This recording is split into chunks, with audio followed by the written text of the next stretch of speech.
Okay, તો આ ચર્ચાને હવે આપણે આગળ વધારીએ.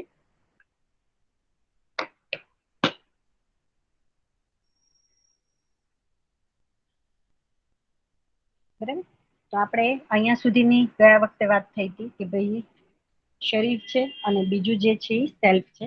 અને સેલ્ફ છે એ આપણે જે અત્યારે જે અહીંયા મેં તમારા સામે જે પિક્ચર રાખ્યું છે એ પ્રકારનું એક જીવન પરમાણુ છે, જેની અંદર આવી રીતે આ જે 5 અવિભાજ્ય અંગ છે એ આવેલા છે.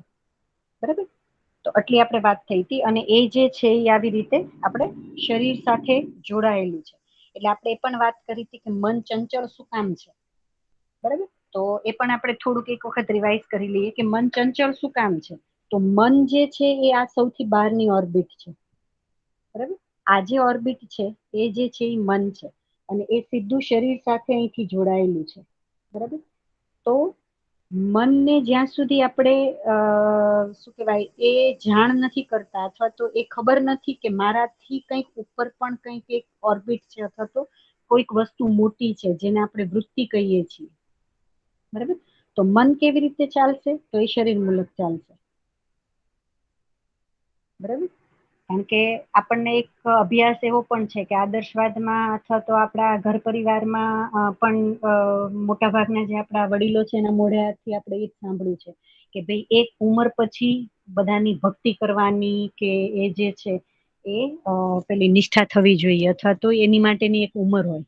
અને જે મોટા છે મીન્સ ઉંમરમાં જે 40 ઉપરના છે, 50 ઉપરના છે, એ લોકો તેવું વિચારતા હોય છે કે એમણે આ બધી વસ્તુને સમજવાની અથવા તો આધ્યાત્મમાં કે આદર્શવાદની જે વાતો છે એ તરફ જવાની યાત્રા હવે શરૂ કરવી જોઈએ. બરાબર, એટલે ક્યાંક આપણું પણ ધ્યાન નથી જતું કે આપણે પણ આપણામાં રહેલું આ કંઈક મનવૃત્તિ, ચિત્ત, બુદ્ધિ આ જે વસ્તુ છે એને આપણે હજી વધારે સમજીએ અથવા તો એને વધારે ફોકસ કરીને સમજવાનો પ્રયત્ન કરીએ. કારણ કે આપણા પાસે પણ એ જ સૂચના છે કે ભાઈ આપણે હજી ઉંમર નથી થઈ. બરાબર, તો અહીંયા પણ એ જ કહેવામાં આવે છે કે ભાઈ ઉંમર નથી થઈ અથવા તો ઉંમર સાથે આ વસ્તુને કંઈ લેવા દેવા નથી. જે ક્ષણે આપણું ધ્યાન જવાનું શરૂ થયું ત્યારે હું મારી જાતને સમજી શકું છું. તો અહીંયા ખાલી પ્રશ્ન એટલો જ છે કે હું જ્યારે મારી જાતને સમજુ છું ત્યારે તો જે મને ધ્યાનમાં આવે છે એ શું છે તો કે આ જે જીવન પરમાણુ જે છે એની કંઈક નીડ અલગ છે, એની કંઈક ક્રિયા અલગ છે અને જે શરીર છે એની કંઈક ક્રિયા અને નીડ અલગ છે. આ બે વસ્તુને આઈડેન્ટિફાઈ કરી શકું તો આમાં મોટો કમ્પોનન્ટ કયો અથવા તો જેના કમાન્ડથી મારું શરીર ચાલે છે એ કમ્પોનન્ટને જ્યારે હું ઓળખવાનો પ્રયત્ન કરું છું. બરાબર, તો જે જીવન જે છે એ હંમેશા નિર્ણય લેનાર કમ્પોનન્ટ છે અથવા તો નિર્ણય લેનાર જે છે એ જીવન છે. હવે એ આપણે કેવી રીતે કરી શકીએ? તો એના માટેના પણ આપણે ઉદાહરણો લીધા હતા કે મારે આ હાથ જે છે એ કઈ પોઝિશનમાં રાખવો એનો નિર્ણય ક્યાંથી આવે છે. તો મેડિકલ સાયન્સમાં આપણે જ્યાં સુધી જેટલા પણ આપણી સામે મીન્સ એ લોકોએ જે પ્રયોગો કર્યા અને એના નિર્ણયો મૂક્યા છે તો એમાં બધા જ નિર્ણયો જે છે એ બ્રેઇનથી આવે છે. બરાબર, તો બ્રેઇન આ બધા ડિસિઝન લે છે. એટલે બ્રેઇનનું જે આખું સ્ટ્રક્ચર છે એ પણ એટલું જ બધું કોમ્પ્લિકેટેડ છે અને એને સમજવું મીન્સ ઘણો બધો પ્રયત્ન બધાએ કરેલો છે અને ઘણી બધી હદ સુધી પહોંચી પણ શક્યા છે.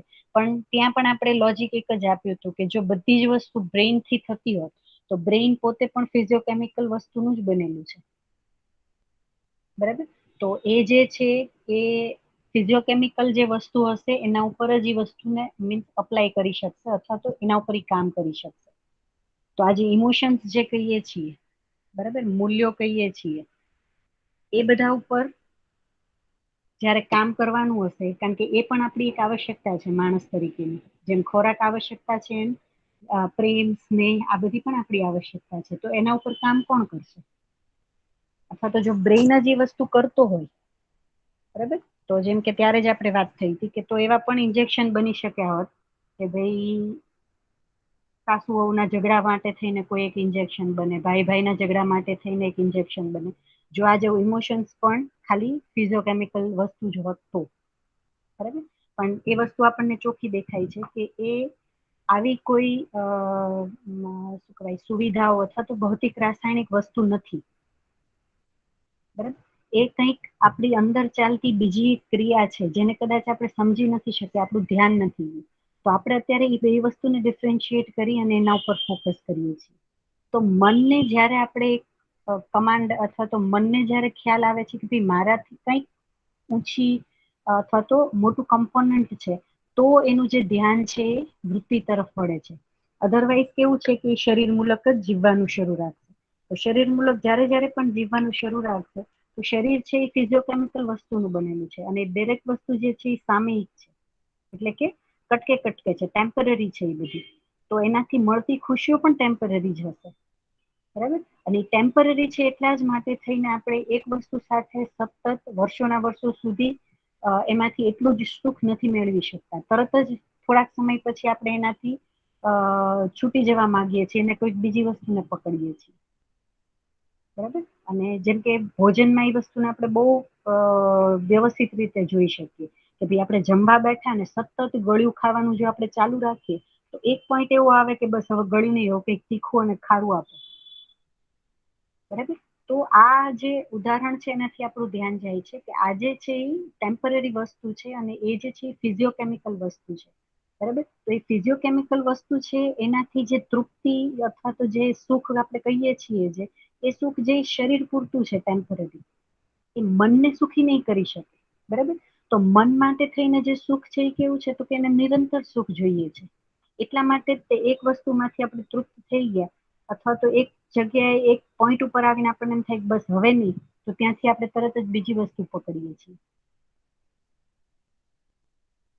બરાબર. તો ધ્યાન જાય છે હું શું કહેવા માંગુ છું કે આપણે જે છે સુખની તલાશ છે એ નિરંતર છે અને આપણે બધી શોધીએ છીએ જે ટેમ્પરરી વસ્તુ છે એમાંથી. તો આ જ એક મોટો ડિફરન્સ છે કે આપણું જે મન ચંચળ છે એ વસ્તુ આપણને પકડાશે. કે મન ચંચળતા શું કામ અનુભવે છે, તો કે મન જે છે એ ભૌતિક રાસાયણિક વસ્તુમાં જે સુખ છે એને શોધવાનો પ્રયત્ન કરે છે અને ટેમ્પરરી છે, તો ટેમ્પરરી છે તો થોડોક સમયમાં જ એ વસ્તુથી એ ઉબડી જશે, બરાબર. એટલે તરત જ બીજી વસ્તુને શોધશે અને એનાથી ભરાઈ જશે એટલે તરત જ ત્રીજી વસ્તુને શોધશે. તો આ જે છે એ મનની ચંચળતા તરીકે આપણે કહી શકીએ, બરાબર. પણ જયારે આપણી પાસે આ કન્ટેન્ટ આવ્યું અને આપણે સમજવાનો પ્રયત્ન કરીએ છીએ, તો મનને ખ્યાલ આપણે આ એક સૂચના આપીએ છીએ કે ભાઈ મન જે છે એનાથી કોઈક મોટું કમ્પોનન્ટ જે છે એ છે વૃત્તિ. તો હવે મન જે છે એનું જે ડિરેક્શન છે એ કઈ બાજુ જાય છે, વૃત્તિને સમજવા માટેનું. એટલે જ આપણે જયારે પરિચય શિબિર કરીને આવીએ છીએ ત્યારે આપણને થોડોક સમય બહુ સારું લાગે છે, બરાબર. આપણા વિચારો થોડાક એ પ્રકારના થઈ જાય છે, પછી આપણે સંબંધોમાં જીવવાનું કંઈક એવું નક્કી કરી લઈએ છીએ, અમુક પેલા બનાવી લઈએ છીએ રિઝોલ્યુશન કે આપણે હવે આવી જ રીતે જીવશું. ઘણા બધાને ઘણી બધી વધારે બાબતો ઉપર ધ્યાન જાય તો ભૌતિક જે એમની આસક્તિ હતી એમાંથી ઘણાને એવું લાગે કે હવે આ વસ્તુ હું ક્યારેય નહીં કરું જિંદગીમાં, બરાબર. કારણ કે મારું મારું ધ્યાન ક્યાં ગયું તો કે હવે મનથી જે વધારાનો ઊંચે ઊંચે કમ્પોનન્ટ હતો વૃત્તિ તરફ. એટલા માટે થઈને હવે શરીર મુલક જે પણ વસ્તુઓ હતી ભૌતિક રાસાયણિક એ વસ્તુ માટે થઈને મને મીન્સ એના તરફ મને પેલો થવા માંડ્યો કે ના હવે એની જરૂર તો છે જ, આવશ્યકતા છે પણ એ પૂરતી નથી, બરાબર. એટલે જ આપણે જેવું મેં જેમ વાત કરી કે શિબિરમાંથી આવીએ એટલે આ બધી વસ્તુ આપણામાં જોવા મળે છે, બરાબર. તો હવે મનને આપણે સમજાવી તો દીધું કે ભાઈ આ વૃત્તિ જેવું કંઈક વસ્તુ છે ને આપણે એ તરફ જોવાનું છે. તો એને જયારે સમજવા ગયા ત્યારે આપણી સામે આ એક ટેબલ બનાવવામાં આવ્યું હતું. ત્યારે પણ તમે પરિચય શિબિર કરી હશે અટેન્ડ, ત્યારે પણ ભૈયા આ રાખી જશે, બરાબર. તો આમાં જે છે એ મન, વૃત્તિ, ચિત્ત, બુદ્ધિ અને આત્મા આ પાંચ અવિભાજ્ય અંગ છે. એમાં 10 ક્રિયાઓ ચાલે છે. 5 જે છે એ સ્થિતિ ક્રિયા છે, સ્થિતિ ક્રિયા એટલે પોતાનામાં સ્વયંમાં ચાલતી ક્રિયા, અને 5 જે છે એ ગતિ ક્રિયા. ગતિ ક્રિયા એટલે આપણે જયારે કરશું બીજા સાથે પરસ્પરતામાં જે કરશું એ પહેલા કોઈક નિર્ણય લેવાશે, એ નિર્ણય આપણામાં સ્થિર થયા પછી એને એક્ઝિક્યુટ કરાશે, બરાબર. તો આવી રીતે મળીને 5 સ્થિતિ ક્રિયા અને 5 ગતિ ક્રિયા થઈ અને 10 ક્રિયાઓ આપણામાં ચાલે છે, બરાબર. આની પણ આપણે લાસ્ટ ટાઈમ વાત થઈ હતી, બરાબર. તો હવે એમાં એવું પણ આપણને કીધું હતું કે આપણે અત્યારે ભ્રમિત અવસ્થામાં છીએ અથવા તો હજી આપણને પૂરું જ્ઞાન નથી, તો આપણે 4.5 ક્રિયામાં જીવીએ છીએ, તો 4.5 ક્રિયામાં કેવી રીતે છે એ પહેલા હું એક વખત વાત કરી દઉં કે આપણામાં અત્યારે ચિત્તના લેવલે ચિત્રણ શરૂ છે, બરાબર. પછી વૃત્તિના લેવલે તુલન અને વિશ્લેષણ શરૂ છે, અને મનના લેવલે આસ્વાદન અને ચયન શરૂ છે, બરાબર.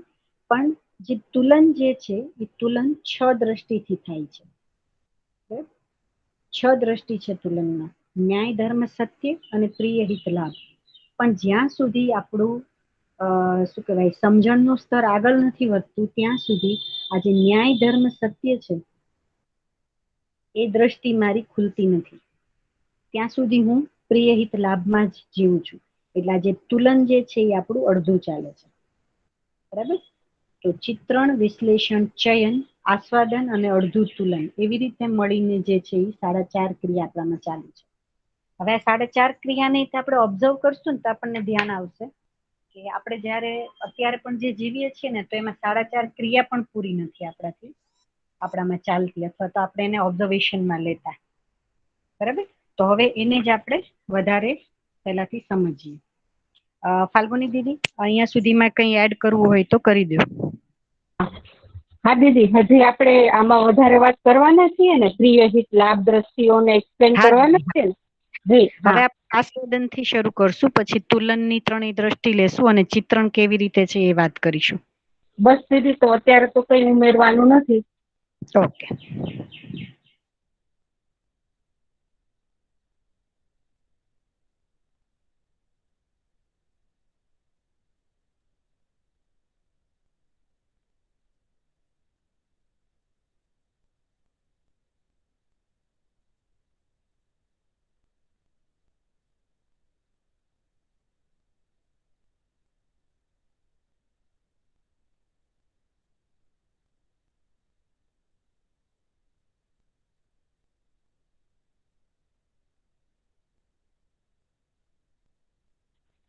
ચેતનાબેન, તમારું માઇક ઓફ છે. ઓકે, સોરી, મને ધ્યાન જ નહોતું રહ્યું. ઓકે. મનના લેવલે આ આસ્વાદન થાય છે, આસ્વાદન અને ચયન એ 2 ક્રિયાઓ થાય છે, બરાબર. આસ્વાદન જે છે એ પોતાનામાં થશે અને ચયન જે છે એ પરસ્પરતામાં થશે ને એ એક્ઝિક્યુટ થશે શરીરથી, બરાબર.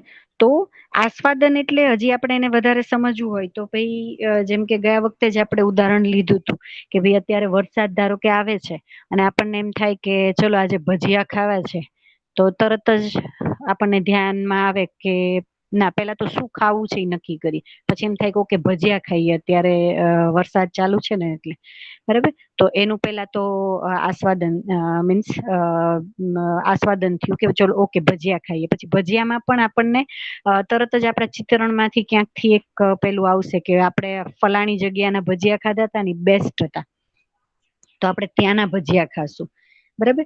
તો આ જે આસ્વાદન જે થયું એનાથી ચયન થશે કે આ જગ્યાથી આપણે ભજીયા લાવશું અને ખાશું, અને પછી એ જે એક્ઝિક્યુટ થયું એ શરીરથી. તો આ ક્રિયાઓ આપણામાં થાય છે, પણ બની શકે કે આપણું ક્યારેક આ બધી ક્રિયાઓ ઉપર ધ્યાન જાય છે, ક્યારેક નથી જતું.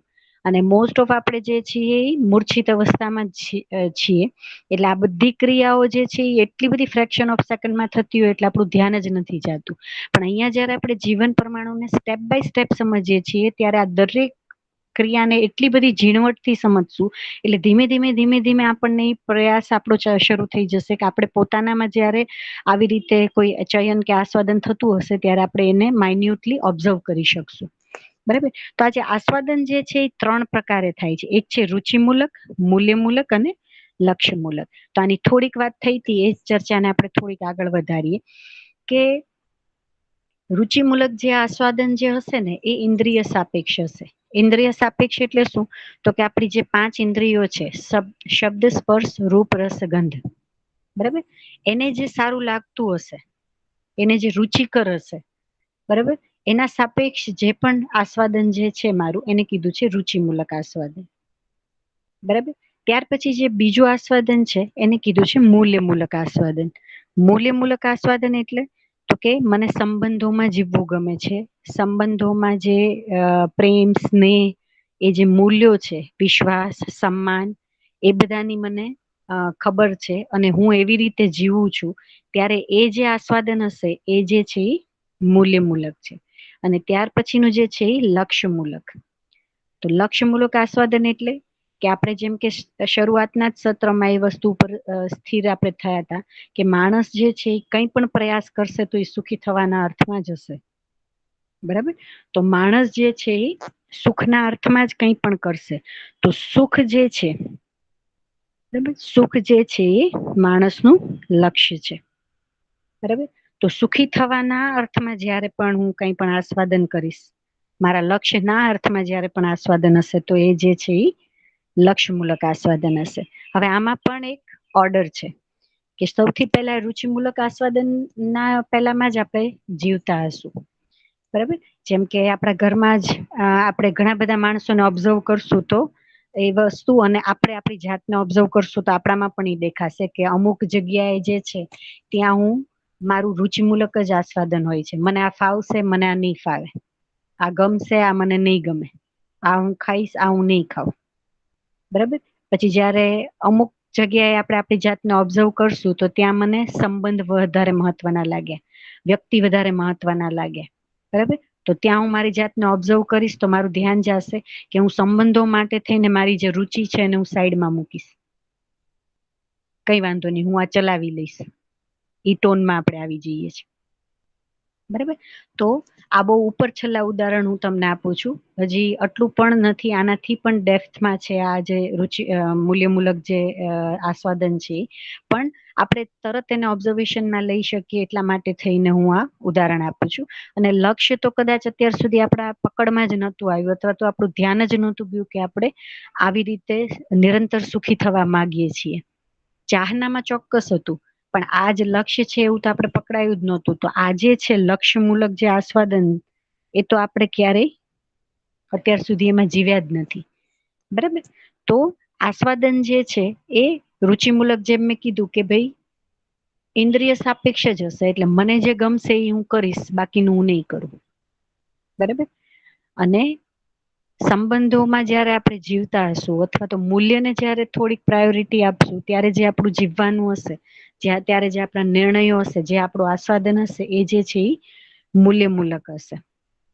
બરાબર. તો આપણા ઘરના જે લેડીઝ બધા હશે એને આપણે જો ઓબ્ઝર્વ કરશું તો એમને આપણે જોઈ શકીએ કે એમના પોતાના મીન્સ ખાવા પીવાના શોખ કે હરવા ફરવાના શોખ કે એ બધું જે હશે ને લગભગ એને કોમ્પ્રોમાઇઝ કર્યું હોય છે પરિવાર માટે થઈને. બરાબર. કારણ કે એ પરિવાર માટે થઈને એને કંઈક કમિટમેન્ટ આપ્યું છે અને એવી રીતે મીન્સ એને એ જે મૂલ્ય જે છે અથવા તો સંબંધ છે એને એ વધારે જીવે છે, અથવા તો એ સદારે એને પકડીને રાખે છે. નો ડાઉટ એ પૂર્ણતાના અર્થમાં હજી પણ નથી. બરાબર. એની પણ આપણે ચર્ચા કરશું. પણ ભ્રમિત અવસ્થામાં પણ આપણે જે બનાવેલા સમાજના અમુક જે નિયમો છે એનાથી, અને ભલે ભય પ્રલોભનથી પણ, જેવી રીતે પણ કહીએ કે આપણી જે સમાજ વ્યવસ્થા બની છે એમાં ઘણા ખરા અંશે આપણને આ જે સંબંધોમાં જીવતો જે પરિવાર છે એ મળી જાય છે, અને એમાં જીવતા માણસો પણ મળી જાય છે, અને મૂલ્યમૂલક જીવતા માણસો મળે છે. એ પૂર્ણ તો નથી જ. પૂર્ણ કેવી રીતે નથી, જયારે આપણે આ 10 ક્રિયાને સમજશું ત્યારે આપણને ધ્યાનમાં આવશે કે કેવી રીતે પૂર્ણ નથી એમ. બરાબર. પણ તો એમનું જીવવાનું ખોટું પણ નથી. તો હવે હું મારી જાતને જ હું ઓબ્ઝર્વ કરીશ કે મારા ડે ટુ ડે લાઈફમાં સવારથી લઈને સાંજ સુધીના જેટલા પણ નિર્ણયો હશે એમાંથી કેટલા જે છે એ રુચિમૂલક છે અને કેટલા છે એ મારા મૂલ્યમૂલક છે. બરાબર. આ વસ્તુ તો હું ઓબ્ઝર્વ કરી જ શકું, કારણ કે આપણે અહીંથી જ આપણા માટે થઈને કંઈક એક ચેક પોઈન્ટ અથવા તો એવા ટૂલ્સ બનાવવાના છે. કારણ કે તો જ આપણે સ્વનિરીક્ષણ પૂર્વક આ જે વાત અહીંથી કહેવામાં આવે છે એને આપણી લાઈફમાં ઉતારીને પ્રમાણે જીવી શકશું. બરાબર. તો અત્યારે જેટલા પણ લોકો આમાં લાગેલા છે અને આ કન્ટેન્ટને સમજ્યા છે, તો જેટલી પણ એમને યાત્રા થઈ છે, તો તમે એમના બધાના એક્સપિરિયન્સ પૂછશો તો એ લોકો બધાનું કહેવાનું એમ જ હશે કે હવે જીવવાની વધારે મજા આવે છે. એમાં ક્યાંય વસ્તુઓનો ત્યાગ નથી કર્યો, ક્યાંય સંબંધોનો ત્યાગ નથી કર્યો, કોઈ વસ્તુ લેટ ગો નથી કરી, છતાંય જીવવાની બહુ મજા આવે છે. બરાબર. તો એક તો અહીંયા કોઈ જાતનો આપણે ઉપદેશ અહીંયા આપવામાં જ નથી આવતું કે આ રુચિમૂલક જે આસ્વાદન છે એ હોવું જ ન જોઈએ, આવું અહીંથી નથી કહેવામાં આવતું. બરાબર. આપણી પાસે 5 ઇન્દ્રિયો છે જે જ્ઞાન ઇન્દ્રિયોના નામથી ઓળખાય છે. તો એ કંઈક પ્રાપ્ત કરવા માટે જ આપણને ઇન્દ્રિયો આપણા શરીરમાં આપવામાં આવી છે. બરાબર. તો હવે ખાલી એમાં કન્ટેન્ટ શું નાખવાનું છે એટલા તરફ આપણે આપણી દ્રષ્ટિને બદલવાની છે. અત્યાર સુધી જે કન્ટેન્ટ જતું હતું એ રુચિના અર્થમાં હતું, ગમતું ન ગમતું, અનુકૂળ પ્રતિકૂળ, એ બધું કન્ટેન્ટ હતું. અને હવે આપણે કઈ બાજુ એને વાળવાની છે, તો કે ભાઈ મારાથી પણ કંઈક હાયર કોમ્પોનન્ટ છે એને સમજવામાં, કારણ કે એ જે 5 ઇન્દ્રિયો છે એને જ્ઞાન ઇન્દ્રિયો જ કહેવામાં આવે છે. બરાબર. તો આ જે રુચિમૂલક આસ્વાદન છે એને જ હવે આપણે જે રુચિકર છે, તો એ રુચિ જે મારી જે છે એ હવે વૃત્તિને સમજવા તરફ લાગે, અથવા તો હાયર ઓર્ડરને સમજવા તરફ લાગે. આનાથી પણ વધારે સારું શું છે એને સમજવા તરફ લાગશે, તો મારા જીવવામાં હજી વધારે મજા આવશે, અથવા તો હજી વધારે ક્રિએટિવિટી આવશે. બરાબર. તો આ જે છે એ આસ્વાદનની વાત થઈ, અને એના જ આધારે ચયન થશે. બરાબર. જેમ કે મને ભાઈ આઈસ્ક્રીમમાં આ જ ફ્લેવર ભાવશે, ચોકલેટ ચિપ્સ જ ભાવશે, તો એ જ પ્રમાણે હવે હું ચયન કરી અને મારું શરીરને, અથવા તો આપણે જઈને લઈ આવશું ને આપણે ખાશું પછી આપણને મજા આવશે. પણ હવે ધારો કે ઘરમાં આપણે બધા સાથે બેઠા છીએ, નક્કી એવું થયું કે ભાઈ ના ચોકલેટ ચિપ્સ નહીં, બધાને એ નથી ભાવતો, કોઈક બીજો ફ્લેવર, તો તરત જ આપણું જે મૂડ છે એ ખરાબ થઈ જાય. બરાબર. પણ એ જ જગ્યાએ જો મને સંબંધોમાં અથવા તો મૂલ્યમૂલક મારું શું કહેવાય આસ્વાદન હશે, તો આઈસ્ક્રીમની ફ્લેવર ગમે એ આવે, એનાથી શું ફરક પડે છે. પણ મને જે મજા છે એ મારા પરિવાર સાથે રહેવાની, પરિવાર સાથે જીવવાની, એની સાથે જે ક્ષણો મને મળી છે એમાં હું જ્યારે જીવીને એ મૂલ્યોને હું નિર્વાહ કરું છું, પોતાની સાથે એને બીજા જે મારી સાથે નિર્વાહ કરે છે એને હું એક્સપિરિયન્સ કરું છું. બરાબર. એનું જ્યારે મને મહત્વ સમજાય છે, તો આઈસ્ક્રીમનો ફ્લેવર કોઈ મેટર નથી કરતો. જેમ કે આપણા ફ્રેન્ડ સાથે આપણે જઈએ ને ત્યારે વસ્તુને આપણે બહુ ઇઝીલી ઓબ્ઝર્વ કરી શકીએ. બરાબર. તો ત્યાં આપણે બધી વસ્તુ કોમ્પ્રોમાઈઝ કરવા માટે થઈને તૈયાર થઈ જઈએ છીએ, કારણ કે ન્યા જે છે ને એ મેં સંબંધને સ્વીકાર્યો છે, મૂલ્યને હું સ્વીકારું છું ત્યાં. તો ત્યાં એ કોમ્પ્રોમાઈઝ થઈ શકે છે, પરિવારમાં એ વસ્તુ નથી થઈ શકતી. આવું થાય છે કે નહીં?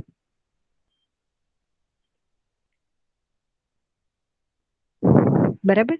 તો અહીંયા સુધી જે છે એ આસ્વાદનની વાત છે. આમાં પહેલા તો કંઈ પ્રશ્ન હોય તો આપણે થોડાક પ્રશ્નો કરી લઈએ. અને ફાલ્ગુનીબેન, આમાં કંઈ હજી એડ કરવું હોય તો તમે એડ કરી દો. હા, એકાદું એક્ઝામ્પલ લઈ શકીએ, એટલે રુચિમૂલક અને મૂલ્યમૂલકમાં. જેમ કે પત્નીએ બહુ સરસ જમવાનું બનાવ્યું છે, ખૂબ પ્રેમથી પીરસે છે, પણ શાકમાં નમક ઓછું રહી ગયું કે દાળમાં નમક ઓછું થઈ ગયું. તો બંને પ્રકારના ઉદાહરણો મેં પોતે જોયા છે. એક તો છે કે ભાઈ આજે રસોઈમાં મીઠું ઓછું, મીઠું લાવો, એ વાત થઈ ગઈ. બીજા એવા એક્ઝામ્પલ પણ જોયા છે કે એને પ્રેમથી આટલું બનાવ્યું છે તો એ વધારે મહત્વનું છે. એક દિવસ ઓછા નમક વાળું થઈ શકે, એનો વાંધો નહીં, કારણ કે એની સાથેનું જે સંબંધ છે એ વધારે મહત્વનો છે. તો આ એક એક્ઝામ્પલ થઈ ગયું કે કેવી રીતના રુચિમૂલક છે ને એ ખાલી જેમ હમણાં દીદીએ કીધું કે 5 ઇન્દ્રિયો પૂરતું જ સીમિત છે. એને 5 ઇન્દ્રિયો અને 5 ઇન્દ્રિયો તૃપ્ત થવાની નથી, એ થોડી વાર માટે જ તૃપ્ત થાય છે. જ્યારે મૂલ્યમૂલક છે ને એ લાંબા ગાળાનું છે, એમાં લાંબા સમય સુધી આપણને તૃપ્તિનો અહેસાસ રહે છે. રુચિમૂલક અને મૂલ્યમૂલકમાં ખાસ કરીને માતા અને બાળક છે ને એમાં તો બહુ જ આપણે તરત જ નોટિસ કરી શકીએ કે બાળકને જે ભાવતું હોય એવું માં બનાવે, પછી ભલે ને પોતાને ન ભાવતું હોય એનો વાંધો નહીં. પછી ઘણી બધી વખત નાના બેબી ફીડિંગ કરતા હોય, માને બરાબર ભૂખ લાગી હોય, પણ બેબી ઉઠે રડે તો તરત માં દોડીને ત્યાં જાય, એમાં એની ભૂખ છે અથવા તો એની ઊંઘ છે એનો ઈ ત્યાગ કરી દે.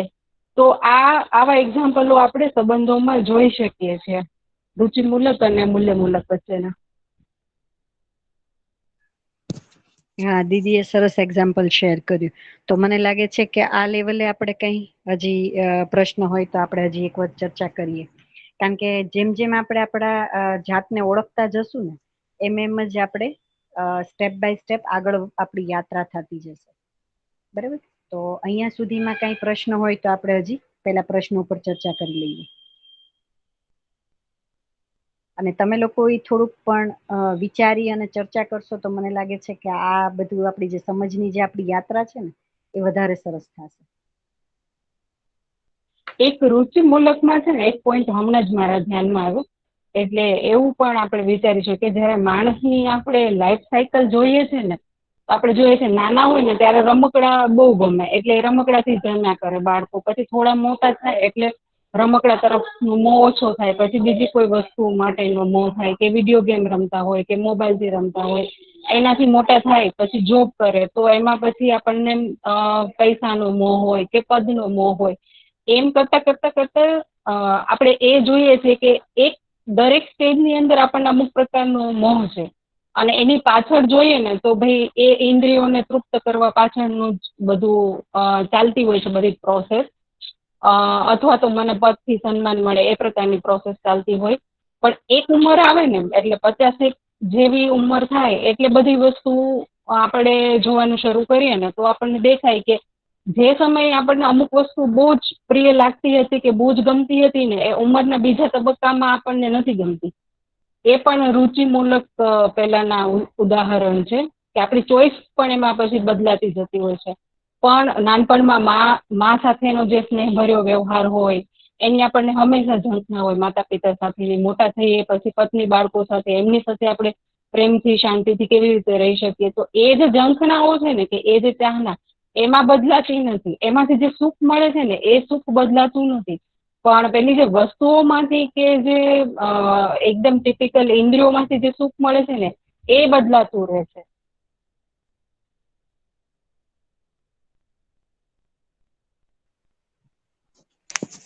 તો શું લાગે છે, આપણું બધાનું ધ્યાન જાય છે આમાં, જે આપણે અત્યારે એટલી ચર્ચા કરીએ એમાં? શિલ્પાબેન, રોનકભાઈ, અનિરુદ્ધભાઈ અને બિંદુબેન, તમે પણ શેર કરો. એટલે યસ, રુચિમૂલક અને હા મૂલ્યમૂલક જે કીધું એમાં એકદમ સ્પષ્ટ થઈ ગયું કે આપણે જી બેને હમણાં જે ઉદાહરણ આપ્યું એ પ્રમાણે કે આપણે નાના હોય ત્યારે આપણી રુચિ અલગ હોય, આપણે થોડી મોટી ઉંમર થાય ત્યારે બદલાય, અને જયારે એકદમ થોડા વધારે મોટા થાય ત્યારે બદલાય. એ ચારે સ્ટેજની અંદર આપણી અલગ અલગ રુચિ રહેતી હોય છે. અને મૂલ્યમૂલક તો જેના માટે આપણો ભાવ હોય. દાખલા તરીકે આપણા ઘરે કોઈ કામવાળા બેન રાંધવા માટે આવતા હોય તો એ જયારે મીઠું ઓછું નાખશે કે કઈ હશે તો તરત આપણે એમનો ટોન એમનો કહેવાનો અલગ હશે. અને આપણા ઘરના કોઈ વ્યક્તિ, આપણા મધરે કે આપણા વાઈફે બનાવ્યું હશે તો ત્યાં આપણું અલગ હશે. તો ત્યાં આપણે તરત ખબર પડે કે આપણું મૂલ્યમૂલક, આપણું જે એમની સાથે પ્રસ્તુત થતા હોઈએ છીએ સામેવાળા જોડે, એ બદલાતું રહેતું હોય છે. તો મને તરત ખ્યાલ આવ્યો કે આવું આપણે કરતા જોઈએ છીએ આપણી પોતાની જિંદગીની અંદર. અને જી મને બંને છૂટું પડી ગયું, રુચિમૂલક શું છે અને મૂલ્યમૂલક શું છે. બરાબર ને. અને ફાલ્ગુની બેન એ પણ સરસ ધ્યાન દોરાયું કે યસ યસ એમને રુચિમૂલક છે એ ક્ષણિક છે, હમ મૂલ્યમૂલક છે એનાથી વધારે દીર્ઘ છે, અને લક્ષ્યમૂલક છે એ તો અલ્ટિમેટ છે. હા, એનું તો કઈ બરાબર ઉદાહરણ ખબર જ નથી પડતી કે શું છે એમ. એવું હજી આપડે બરાબર કઈ તો ધ્યાન જ નથી આવતું એમ. હા, બરાબર ને. લક્ષ્યમૂલક તો એ ક્યારેય ધ્યાન જ આપણે રુચિ અને વધીને ક્યારેક જ મૂલ્યમૂલકમાં ગયા છીએ, એનાથી વધારે નહીં. એટલે એનો તો કઈ ખ્યાલ હા, અત્યારે તો આવતો જ નથી કે શું હોઈ શકે એમ. ઓકે. તો હવે આપણે ટૂંકમાં આપણા પોતાના ઓબ્ઝર્વેશનમાં લઈને સ્વનિરીક્ષણમાં આ જ વસ્તુ જોવાની છે કે હું જ્યારે કોઈ પણ વસ્તુનું સિલેક્શન કરું છું, બરાબર, એ જે છે એ સિલેક્શન એનો બેઝ શું છે? કારણ કે આ બધી વસ્તુને આપણે પ્રેક્ટિસમાં પણ મૂકવી પડશે. તો જ આપણે આપણામાં જે ઈચ્છીએ છીએ કે ભાઈ આ જે નિરંતર સુખની ચાહના જે છે એના તરફ જે પહોંચવું છે એના માટેની ગતિ તો જ આપણામાં બનશે. બરાબર. તો આજે આપણું ટેસ્ટિંગ ને સિલેક્શન જે છે એના ઉપર આપણું ધ્યાન જવું જોઈએ. કારણ કે એ તો આપણે આપણામાં કોઈ થતું જોઈ જ શકીએ છીએ. કારણ કે એ જે છે એ સૌથી છેલ્લી ક્રિયા છે અને જે સીધી શરીરથી એક્ઝિક્યુટ થશે. બરાબર. તો અહીંયા હવે આપણું જેમ જેમ ધ્યાન જશે કે ભાઈ આ રુચિમૂલક જે આસ્વાદન છે, બરાબર, એના બદલે હવે ધીમે ધીમે મારું ધ્યાન જે છે એ મૂલ્યમૂલક જવાનું શરૂ થયું. તો હું જ મારામાં જ જોઈ શકીશ કે મને હવે જે છે એ સંબંધોમાં જીવવાનો અને શું કહેવાય, મારી જે રુચિઓ છે એને સાઈડમાં રાખવાનો, અથવા તો થોડીક વાર માટે થઈને હું એને ભૂલી જઈ શકીશ ત્યાં સુધીના પણ પ્રયત્નો હવે મારાથી થશે. અત્યાર સુધી કેવું હતું કે આપણે એ રીતના ઓલામાં હતા કે ભાઈ હું જ શું કામ કરું. એ વાડીઓલીમાં પણ ઘણી વખત રહેતા હોઈએ આપણે. કદાચ હું સમજુ છું, બરાબર, તો હું જ શું કામ કરું ઈ વાળી શું કહેવાય સ્થિતિમાં પણ આપણે હોઈએ છીએ ઘણી વખત. તો અહીંયા આપણને ધ્યાન આવશે કે ભાઈ મારા માટે થઈને, અથવા તો મારું ધ્યાન આજે અહીંયા ગયું છે આ કન્ટેન્ટ ઉપર, અને સમજવાનો પ્રયત્ન જો હું કરું છું તો આ પ્રયત્ન પણ હું જ કરીશ. બરાબર. અને કોઈ પણ માણસ હશે એ પણ આપણે જોઈ શકીએ કે જ્યારે તમે એની સામે ભાવથી પ્રસ્તુત થાવ છો ને ત્યારે એ માણસ જે છે ને તમને ઇગ્નોર ન કરી શકે ક્યારેય. બરાબર. હા, થોડોક જ્યાં સુધી બહુ વધારે પડતો વિરોધ છે તો થોડોક સમય માટે થઈને તમારું પેલું શું કહેવાય ઇગ્નોરન્સ અથવા તો જે વિરોધ એમનામાં પણ હોય એ તમને થોડોક સમય દેખાશે, પણ જો તમે તમારા ભાવમાં સ્થિત રહ્યા તો એ માણસ વધારે વિરોધના ભાવમાં રહી જ નથી શકતો. કેમ કે આપણે જ આપણી જાતને ઓબ્ઝર્વ કરીએ કે જે ગુસ્સો છે તો એ ગુસ્સાવાળી જે સ્થિતિ છે એમાં મને ક્યાં સુધી રહેવું ગમે છે. બરાબર, બહુ લાંબો સમય હું ન રહી શકું એ ગુસ્સામાં, કારણ કે એ જે ગુસ્સો છે એ એક જાતનો આવેશ છે. બરાબર, અને ગુસ્સાની પણ અહીંયા ડેફિનેશન બહુ સરસ આપી છે. મારી અક્ષમતાનું પ્રદર્શન જ ક્રોધ છે. તો જે પરિસ્થિતિને હેન્ડલ કરવા માટે થઈને હું અક્ષમ છું, એ અક્ષમતા જે છે એ મારા ક્રોધનું કારણ છે. સામેવાળી વ્યક્તિ કે સામે કોઈ જે પરિસ્થિતિ છે એ છે જ નહીં, તો હું પોતે જ મારા ગુસ્સાનું કારણ છું. એ વસ્તુ મારામાં સ્થિર થાય તો એ પછી જે ગુસ્સો છે એ ઓટોમેટિકલી શાંત થઈ જાય. પછી મને મારું એ ધ્યાન જાય કે ઓકે, તો હવે આ જે અક્ષમતા છે હું કેવી રીતે પૂરી કરીશ, તો કામ ત્યાં ચાલુ થશે અને ગુસ્સો ગાયબ થઈ જશે અથવા તો ઓછો થઈ જશે. એટલે જ આપણે પરિચય શિબિર અને પછી જેમ જેમ આ અધ્યયનની યાત્રા આગળ વધે ને તો મોટા ભાગના લોકોના ફીડબેક હોય ને તો ફીડબેકમાં સૌથી પહેલું આ જ મીન્સ રિઝોલ્વ થતું બધાના મોઢે સાંભળ્યું છે કે હવે મને ગુસ્સો કમ આવે છે, એટલે ઓછો થઈ ગયો છે હવે મારો ગુસ્સો. જે બહુ નાની નાની વાતમાં મને ગુસ્સો થઈ જતો તો એ ગુસ્સો હવે મને ઓછો થઈ ગયો છે. શું કામ? તો કે હવે જે રુચિમૂલક હતું, કારણ કે મોટા ભાગના આપણા નિર્ણયો અને આપણી જાતને ઓબ્ઝર્વ કરીએ ને તો જે ગુસ્સો છે ને એ જ વસ્તુનો છે. મને ગમતું તું એ કેમ ન થયું વાળું, અથવા તો હું કઉ છું એમ જ કેમ ન થયું, મારા જ વિચારો શ્રેષ્ઠ છે એ રીતે પકડીને જયારે ચાલુ છું તો એ અલ્ટિમેટલી તો થયું રુચિમૂલક જ. એ પ્રમાણે જ્યારે જ્યારે એ વર્તન નથી થતું કોઈ બીજી વ્યક્તિથી અથવા તો એવી પરિસ્થિતિ સર્જાય કે એમાં આપણે રુચિ વિરુદ્ધનું થાય છે ત્યારે જ આપણને ગુસ્સો આવે છે. બરાબર, તો આ જેમ જેમ આ બધી વસ્તુઓ ઉપર આપણું ધ્યાન જાય છે તો ત્યાં આપણને ખ્યાલ આવે છે કે ભાઈ મારી અક્ષમતા ક્યાં છે, કે હું હજી મૂલ્યોને નથી સમજ્યો, હું સંબંધોને નથી સમજ્યો, એટલે મારું જે આસ્વાદન છે એ જે છે એ રુચિમૂલક છે. તો રુચિમૂલક આસ્વાદન જે પણ હશે એ ક્ષણિક જ હશે. બરાબર, એ જે સુખ આપશે એ ક્ષણિક જ હશે. તો હું એમાં બીજાને પણ હર્ટ કરી શકું એવી પણ શક્યતાઓ રહેશે જ તે, કારણ કે તો મારી રુચિ છે, બીજાની એ રુચિ ન પણ હોય. બરાબર, અને મારા પોતાના માટે જે હું નિરંતર સુખ ઈચ્છું છું એ સુખ પણ નિરંતર નથી રહેવાનું. બરાબર, તો રુચિ મૂલક જ્યારે જ્યારે પણ આપણું જીવવાનું હશે ત્યારે ત્યારે હંમેશા એમાં જે છે એ આપણે સમસ્યાગ્રસ્ત થશું, કારણ કે એ જે છે ટોટલી ઇન્દ્રિય મૂલક જીવવાનું છે આપણે. હા હા, કૃષ્ણ દીદી, આમાં એક હા પોઈન્ટ ઉમેરવાનો છે મારે. હા sure. આજે રુચિમૂલક છે ને એમાં બધા લોકોની રુચિ અલગ જ હોવાની, એટલે એમાં એકમત થવાની સંભાવના જ નથી. આપણે એક ઘરની અંદર 5 લોકો રહેતા હોય ને તો 5 લોકોનું આપણે જોઈએ ને કે ભોજનનો પ્રકાર, ભાવતી વાનગી એ બધું અલગ રહેવાનું, કપડાની પસંદગી, એટલે રુચિમાં છે ને ક્યારે પણ માણસની અંદર આખી દુનિયાના માણસોમાં એક સમાનતા હોવાની કોઈ સંભાવના જ નથી. પણ જયારે આપણે મૂલ્યની વાત કરીએ છીએ ને કે મૂલ્યમૂલક, એની અંદર એક પ્રકારની સમાનતા રહેવાની સંભાવના છે કે ભાઈ જગતના દરેક પત્ની છે પતિ પાસેથી શેની અપેક્ષા રાખે છે, તો કે ભાઈ પ્રેમની અપેક્ષા રાખે છે, સ્નેહની અપેક્ષા રાખે છે, સન્માનની અપેક્ષા રાખે છે. એવી જ રીતના જગતના દરેક પતિ પત્ની પાસેથી શું અપેક્ષા રાખે છે, તો એ પણ સ્નેહ, પ્રેમ, નિષ્ઠા એની અપેક્ષા રાખે છે. બાળક શેની અપેક્ષા રાખે છે મા પાસેથી, તો મમતાની અપેક્ષા રાખે છે, પિતા પાસેથી વાત્સલ્યની અપેક્ષા રાખે છે. તો મૂલ્યમૂલકની અંદર છે ને સામેવાળાને સમજવું અને એ પ્રમાણે વ્યવહાર કરવો એ શક્ય છે. એની અંદર આપણે જગતના તમામ પતિ પત્નીને લઈ લઈએ ને તો એમની અપેક્ષાઓમાં એક પ્રકારનું સમાનતા આવવાની સંભાવના છે. જ્યારે રુચિની અંદર કોઈ પણ 2 વ્યક્તિ એટલે 2 મિત્રોની વચ્ચે પણ સંભાવના નથી, અથવા કોઈ પતિ પત્ની વચ્ચે પણ જે આખી જિંદગી સાથે રહે છે એમની રુચિઓમાં પણ એક સરખું થાય ને એની સંભાવનાઓ નથી. હા, તો ફાલ્ગુનીબેને સરસ વાત કરી, કારણ કે આપણે બહુ શરૂઆતમાં એ જ ચર્ચા પણ કરી હતી કે અહીંયા જે પણ વાત કરવામાં આવશે ને યુનિવર્સલ હશે. બરાબર, તો એ આપણે અહીંયા શું કહે ગુજરાતમાં બેસીને વાત કરતા હોઈએ ઇન્ડિયાના કોઈ પણ ખૂણે હોઈએ કે કદાચ અમેરિકામાં પણ કોઈ પણ જગ્યાએ હોય, તો ત્યાં જેમ એમણે વાત કરી એમ જ કે એમાં તમે કોઈ પણ વ્યક્તિને તમે પૂછશો તો એને મૂલ્યમૂલક જીવવામાં હંમેશા એની શું કહેવાય હા હશે, અથવા તો એવી જ રીતે એને જીવવું છે એવી જ એની પસંદગી હશે. બરાબર, એમાં ક્યાંય આપણને વધતું ઓછું નહીં લાગે. પણ રુચિમૂલક જ્યારે પણ હશે એ બધા માટે થઈને અલગ અલગ હશે, કારણ કે ઇન્દ્રિય સાપેક્ષ છે.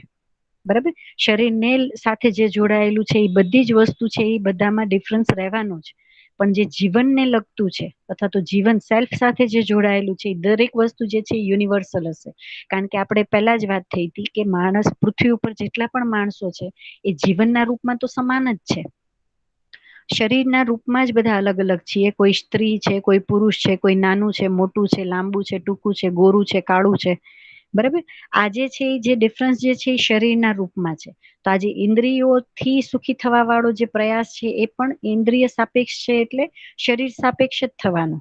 તો એમાં બધાની રુચિ અલગ અલગ જ રહેવાની. પણ જે મૂલ્યમાં જીવવાની જે વાત છે, લક્ષ્યમાં જીવવાની જે વાત છે, એ જે છે એ સેલ્ફ સાપેક્ષ છે. બરાબર, તો એ જે છે એ યુનિવર્સલ હશે. તો આપણે કોઈ પણ જગ્યાએ, કોઈ પણ કાળમાં, કોઈ પણ વ્યક્તિને આપણે પૂછશું તો એ આવી જ રીતે જીવવા માંગતું હશે. બરાબર, તો આસ્વાદનને આપણે આટલા પહેલા સુધી રાખીએ છીએ. આમાં હજી કઈ આપણા પ્રશ્ન હોય તો આપણે ચર્ચા કરી લઈએ, અને પછી ત્યારથી જે ઉપરની જે ક્રિયા છે વૃત્તિની, તુલન અને વિશ્લેષણ, એના વિશે આપણે વાત કરીએ. કારણ કે આમાં તમે લોકો પ્રશ્ન રાખશો ને તો આપણને ચર્ચા કરવાની બહુ જ મજા આવશે. નહીં તો અહીંયાથી પછી ઓલા શું કહેવાય ભાગવત કથા જેવું નથી જાય કે આ સારો સારો ઉપદેશ આવે છે અને જીવવાનું કેમ એ હજી ખ્યાલમાં નથી આવતું એવું.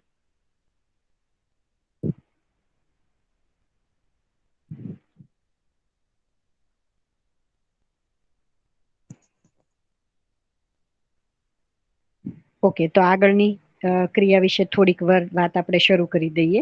જેમ કે મનથી બેન, આમાં આસ્વાદન અને ચયનમાં એક મુદ્દો એ પણ ઉમેરી શકાય કે આપણે જયારે દર્શન પ્રમાણે જોઈએ છે ને, તો આશા જે લખેલું છે અહીંયા, એને આશા બંધન પણ કીધું છે. ભ્રમિત સ્થિતિમાં આજે 4.5 ક્રિયા છે, એમાં આશા બંધન છે, વિચાર બંધન છે અને ઈચ્છા બંધન છે. તો જે આશા બંધન છે ને એ મૂળભૂત શું છે, એટલે એક આપણે ભ્રમિત સ્થિતિમાં રહેવા પાછળનું એક કારણ છે. અને એની પાછળનું જે આપણે જયારે રૂટ તપાસવા જઈએ ને, તો એ છે કે આપણામાં જે રુચિમૂલક આસ્વાદન તરફનો જે લગાવ છે ને, એને આશા બંધન કીધું છે.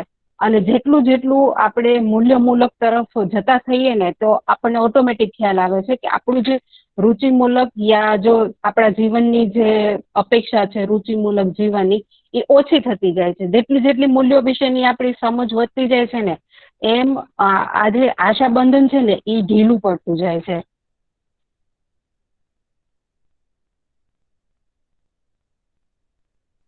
હા, બરાબર છે. એટલે એકચ્યુઅલી જ્યાં સુધી ભ્રમિત છીએ ત્યાં સુધી આ ત્રણેય બંધન જ છે. ઈચ્છા, વિચાર અને આશા જે છે, બરાબર, એ બંધનના સ્વરૂપમાં જ છે.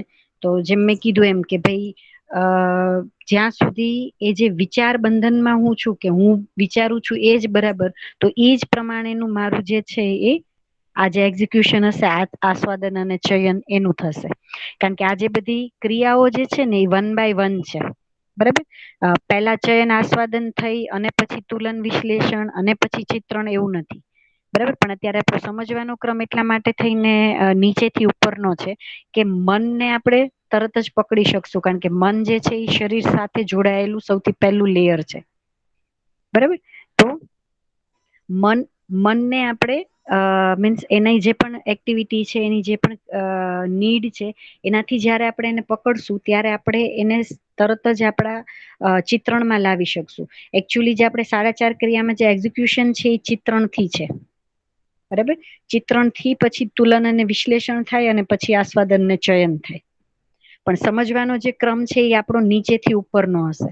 અને એકચ્યુઅલી આને અનુભવગામી પદ્ધતિ પણ કહેવાય છે, કે આપણે જે આખું જે સમજવાનું છે, બરાબર, તો આ જે આખું જે સમજવાનું છે તો એ મનથી લઈને આપણે આત્મા સુધી પહોંચશું. પણ અત્યારે જયારે 4.5 ક્રિયાની આપણે વાત કરીએ છીએ તો આ 4.5 ક્રિયામાં જે છે આપણે અત્યારે મન અને વૃત્તિ અને ચિત્તની પણ આ એક જ ક્રિયા વિશે આપણે અત્યારે વાત કરીએ છીએ. બરાબર. તો જેમ દીદીએ કીધું કે આ ત્રણેયને બંધન એટલા માટે થઈને કીધા છે કે જ્યાં સુધી ભ્રમિત છીએ ને, એ મીન્સ આપણને ખબર જ નથી કે ભાઈ આવી કઈક નિરંતર સુખ જેવી પણ વસ્તુ હોય અને આપણું જે લક્ષ્ય છે એ જે છે એ સુખ છે અને હું એને કેવી રીતે મેળવી શકું એનો કોઈક રસ્તો પણ છે. આ બધી વસ્તુનું મને ધ્યાન નથી, તો ત્યાં સુધી હું આ દરેક એક બંધનમાં જઈશ. બરાબર. તો એ બંધન ના હિસાબે આપણામાં જો જોઈએ તો મન જે છે એમાં જે છે એ આપણને આવેશ દેખાશે. બરાબર. વૃત્તિમાં આપણને હઠ દેખાશે અને ચિત્તના લેવલે જે છે એ આપણને અભિમાન દેખાય છે. બરાબર. આ બધા શબ્દોને પણ આમાં એટલા સરસ રીતે પ્લેસ કરેલા છે, એ દરેકની કંઈક ડેફિનેશન છે અને એટલા વ્યવસ્થિત રીતે આપણે એને સમજી શકીએ કે આ જે છે એ મારી હઠ છે કે આ મારું અભિમાન છે, આ મારી આવેશ છે કે આ મારું હઠ છે. બરાબર. તો મને એમ લાગે કે આ આખું કન્ટેન્ટને જ્યારે જેમ વધારે આપણે સમજતા જઈએ છીએ ને એમ એને સમજવાની પણ એટલી વધારે મજા આવે છે ને જીવવાની પણ એટલી જ મજા આવે છે. બરાબર. તો દીદી એક બહુ સરસ ધ્યાન દોરાયું કે જ્યાં સુધી આપણે આ 4.5 ક્રિયામાં જીવીએ છીએ ત્યાં સુધી આ ત્રણેય જે છે એ બંધન છે. બરાબર. પછી આ તો ઈચ્છા વિચાર આશા તો રહેવાના જ છે. ઈચ્છા વિચાર આશા કઈ આપણે 10 ક્રિયા પૂરી થઈ જશે તો બંધ નથી થઈ જવાના, કારણ કે એ તો જીવનમાં ચાલતી ક્રિયા છે. તો એ હવે કેવી રીતે થશે? એ બંધનના રૂપમાં નહીં હોય. બરાબર. એ બંધનના રૂપમાં નહીં હોય, એ આપણી જે જીવવાની જે સહજતા છે એના રૂપમાં એ હશે, કારણ કે એનો જે ડ્રાઈવિંગ ફોર્સ જે હશે એ આત્મા હશે. બરાબર. તો આત્માથી ડ્રીવન થતી દરેક વસ્તુ હશે. તો આ જે દરેક વસ્તુ જે છે, બરાબર, દરેક ક્રિયા જે છે એ આત્માના પ્રભાવમાં ચાલતી હશે અને આત્મા જે છે એ અનુભવ સંપન્ન હશે. તો એને ખબર છે કે જીવવાનું કેમ છે. બરાબર. તો એના પ્રભાવમાં જયારે જીવશે ત્યારે આ કોઈ પણ વસ્તુ જે છે એ બંધન નહીં હોય.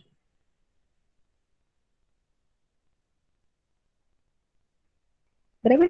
તો અહીંયા સુધીમાં હજી આપણે કઈ બીજી ચર્ચા કરવી હોય તો કરી લઈએ, કારણ કે મને લાગે છે હવે 1-2 મિનિટનો જ સમય બાકી છે. તો અત્યારે હું તુલન શરૂ કરીશ તો આપણી ચર્ચા અધૂરી રહેશે. તો અહીંયા રુચિ આસ્વાદન જે છે એમાં કઈ હજી આપણા પ્રશ્નો હોય તો 1-2 પ્રશ્નો જે કઈ હોય એ આપણે લઈ લઈએ, અથવા તો એવું લાગ્યું હોય કે ભાઈ આ ચર્ચામાં આ વસ્તુ હજી વધારે ક્લિયર ન થઈ તો એ પણ આપણે લઈએ. મને આ જરા આવેશ, હઠ અને અભિમાનનું જે હતું ને એ જરા ફરીથી જરા સમજાવો ને, મને જી થોડો ખ્યાલ નથી આવ્યો. ના, એને છે ને આપણે વ્યવસ્થિત એની પરિભાષા સાથે જ લેશું તમ તારે. બરાબર. પણ ઓકે. આપણે જે આ બધા શબ્દોને એક જ સરખા સમજીએ છીએ. બરાબર. અહંકાર છે, અભિમાન છે, એને બધાને. બરાબર. પણ એને પણ અહીંયા જે આપણા કન્ટેન્ટને સમજીએ છીએ ને એમાં બહુ વ્યવસ્થિત રીતે કેટેગરાઇઝ કરીને આપ્યું છે કે કયા લેવલે કઈ પ્રકારની મારી સમજ કે અણસમજ છે ને એને હું આ શબ્દ આપું છું. એટલે મનના લેવલે જે મારી અણસમજ જે છે ને, મનના લેવલે જે મારી અણસમજ છે એને કીધું છે આવેશ. એ આવેશના રૂપમાં જ હશે.